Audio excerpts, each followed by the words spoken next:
আমি আবারও একটা রান্না নিয়ে চলে এসেছি। রান্নাটা আমি করেছিলাম। আর একটা কড়া নিতে হবে, কড়াইয়ে তেল দিতে হবে, পাঁচফোড়ন দিতে হবে, পাঁচফোড়ন ফোড়ন দিতে হবে। তারপর পাঁচফোড়ন কালো হয়ে গেলে আলুগুলো দিয়ে দিতে হবে। আলুগুলো দেওয়ার পর কলাগুলো দিতে হবে। কলাগুলো দেওয়া হয়ে গেলে ভালো করে নেড়ে নিতে হবে। নেড়ে নেওয়ার পর যখন এরকম ঠিক দেখতে হবে তখন আমাদের মনে হবে যে এটা হলুদ দেবো, লঙ্কা দেবো আর জিরে মরিচ দেবো।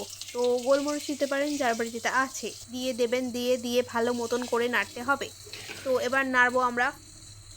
1, 2, 3 স্টার্ট। এবার আমরা নাড়বো। নেড়ে ভালো মতন করে নাড়বো আমরা। নেড়ে তারপর দেখতে ঠিক এরকম একটা হবে। তখন আমরা জল ঢেলে দেবো। জল ঢালার পর ভালো করে আবার নাড়বো। নাড়িয়ে চাড়িয়ে তারপর আবার চাপা দেবো। চাপা দেওয়ার পর চাপা খুললেই দেখবেন আমার মতন আলু গলে গিয়েছে। তারপর এই আলুটাকে মধ্যে আরেকটু ভালো মতো নেড়ে নিয়ে মাছগুলো দিয়ে দেবেন। যার বাড়িতে যেই মাছ আছে সে সেই মাছ দেবে। দিয়ে তারপর আরেকটু ভালো করে নেড়ে নিতে হবে। নাড়ার পর ও সরি, আমি না নুন দিতে ভুলেই গিয়েছিলাম। তাই নুনটা দিয়ে দিলাম। আমার মতন যদি কেউ নুন দিতে ভুলে যাও, নুনটা দিয়ে দেবে। তারপর ভালো মতো নাড়তে হবে, নেড়ে একটু ভালো করে ফোটাতে হবে। ফ্লাস্ক জেলে দেখবেন